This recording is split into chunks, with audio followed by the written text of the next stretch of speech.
So ఇప్పుడు Hyderabad round the circle చూసుకుంటే develop అవుతుంది. సో ఎక్కువగా ఏ డైరెక్షన్ లో ఇన్వెస్ట్ చేస్తే better? Hyderabad overall Hyderabad 360 degrees చూసినట్టయితే మనము ఇన్వెస్ట్మెంట్ చేసేటప్పుడు ప్లాట్ అని కొంతమంది, ఫ్లాట్ అని కొంతమంది, ఫార్మ్ ల్యాండ్స్ అని కొంతమంది, ఫార్మ్ హౌసెస్ అని కొంతమంది. సో ఇందులో ఇన్వెస్ట్ చేస్తే మనకు బెటర్. బిలో మిడిల్ క్లాస్ నుంచి మొదలు పెడితే అబోవ్ మిడిల్ క్లాస్ వీళ్ళందరితో పాటు కొంచెం రిచ్ పీపుల్ కూడా ఉంటారు. సో వాళ్ళు ఏంటంటే సో రియల్ ఎస్టేట్ లో ఏదైనా ఇన్వెస్ట్ చేయాలి అంటే ఎటువంటి కంపెనీని మనం చూస్ చేసుకోవాలి? వాటికి ఎటువంటి అర్హతలు ఉండాలి ఆ కంపెనీకి? ఇది ఈ రోజు ఎవరు గూగుల్లో చూసినా కూడా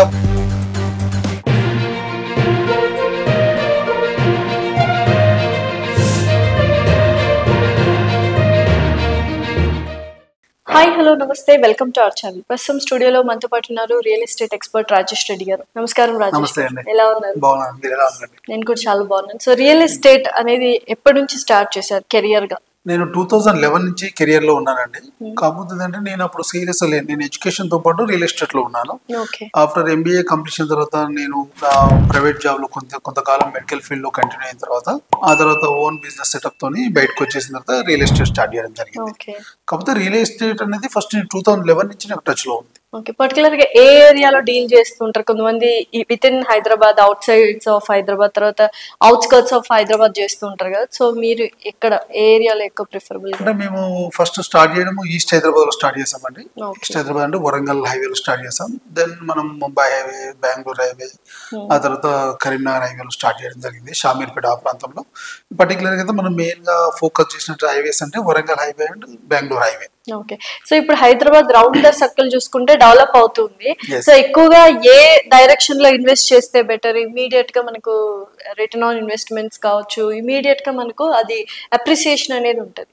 అంటే అప్రిసియేషన్ అంటే హైదరాబాద్ ఓవరాల్ హైదరాబాద్ 360 డిగ్రీస్ చూసినట్టయితే మనము ఇన్వెస్ట్మెంట్ చేసేటప్పుడు వేర్ ఇన్వెస్ట్మెంట్ అనేది పర్టికులర్గా చూసినట్టయితే ఇన్ఫ్రాస్ట్రక్చర్ దగ్గర ఉన్నటువంటి చూడాలి. అంటే 360 డిగ్రీలు ఎక్కడ ఇన్వెస్ట్ చేసినా ఈ రోజు అప్రిసియేషన్ పరంగా ప్రాబ్లం లేదు.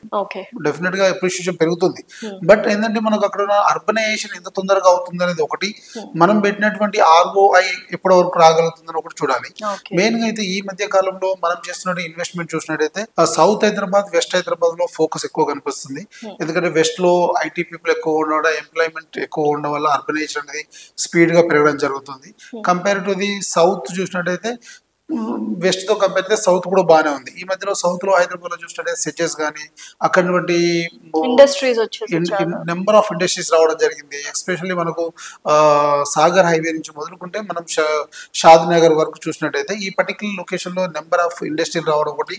మనకు ఈ వెస్ట్ లో అయితే ఏ విధంగా విల్లా కమ్యూనిటీస్ డెవలప్ అవుతూ వచ్చాయో ఇప్పుడు సేమ్ కమ్యూనిటీస్ మనకు Bengaluru highway and Sagar highway, Srisailam highway మధ్యలో డెవలప్ అవుతున్నాయి. ఈ రోజు తుక్కుగూడ కానీ, ఆదిపట్ల, మహేశ్వరం ఈ పర్టికులర్ ప్రాంతంలో number of gated communities, villa communities రావడం వల్ల అక్కడ అర్బనైజేషన్ పెరుగుతుంది. ఎవరైతే ఎర్లియర్ ఇన్వెస్ట్ చేసిన వాళ్ళు ఉన్నారో వాళ్ళకి ఈరోజు మంచి ఇన్వెస్ట్మెంట్ రావడం, ROI రావడం జరిగింది. సో ఇట్లా ఇన్వెస్ట్ చేయడం వల్ల ఏమవుతుందంటే మనం ఇన్వెస్ట్ చేసే ప్రతి రూపాయి కూడా వెయిట్ చేయాలి.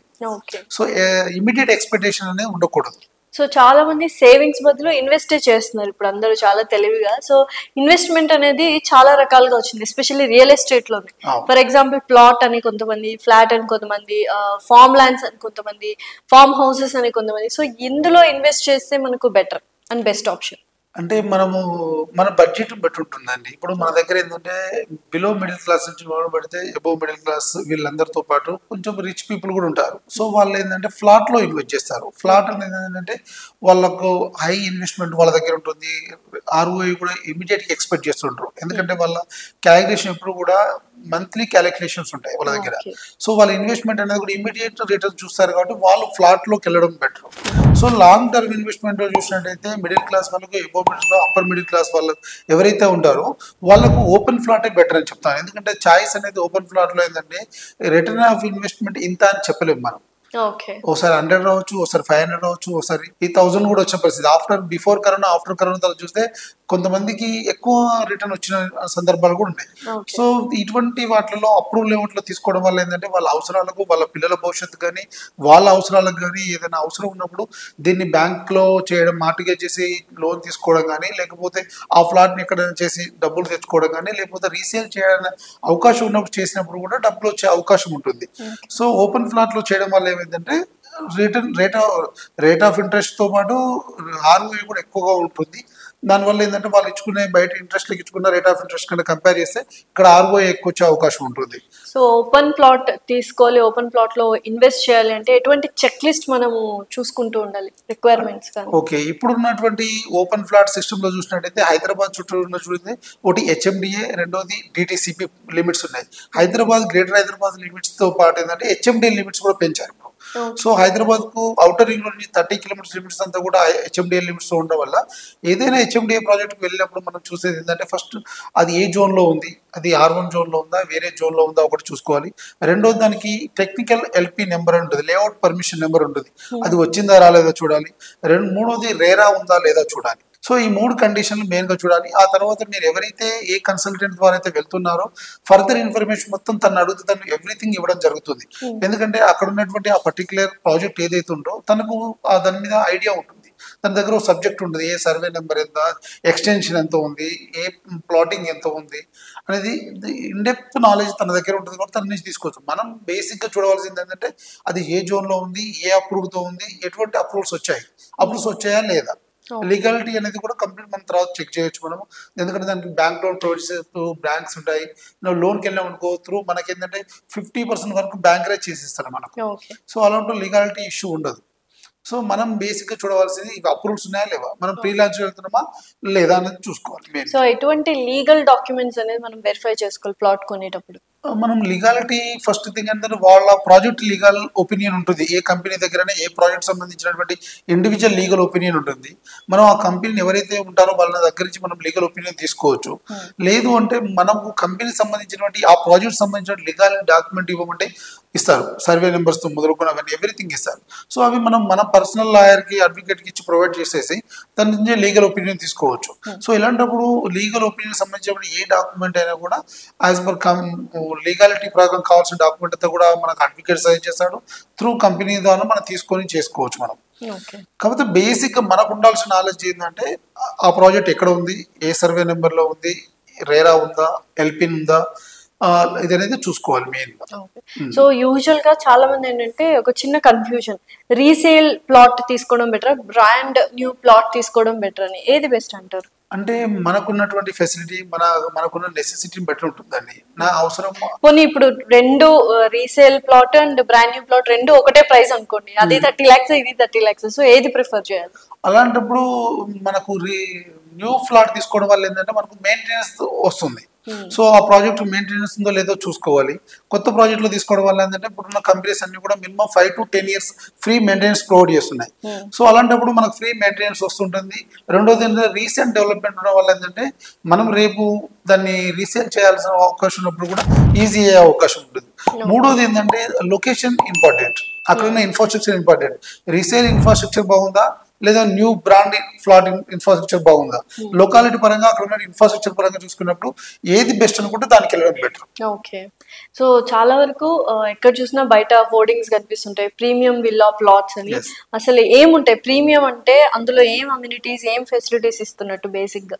అంటే ప్రీమియం విల్లా ప్లాట్స్ వచ్చేసరికి కొన్ని కంపెనీస్ లాబీ సైజెస్ ప్లాట్స్ పెడుతున్నాయి. అంటే ఇంతకు ముందు ఏంటంటే మన దగ్గర ఏంటంటే 150 square yards అనేది ఒకటి స్టాండర్డ్ సైజ్ అయిపోయింది. 150, 167, 165, 180, 200. సో ఇక్కడ ఏమవుతుందంటే విల్లా కాన్సెప్ట్ ఫ్లాట్స్ వచ్చేసరికి ప్రీమియం విల్లా ఫ్లాట్స్ అనేది 260 నుంచి స్టార్ట్ అయిపోతాయి.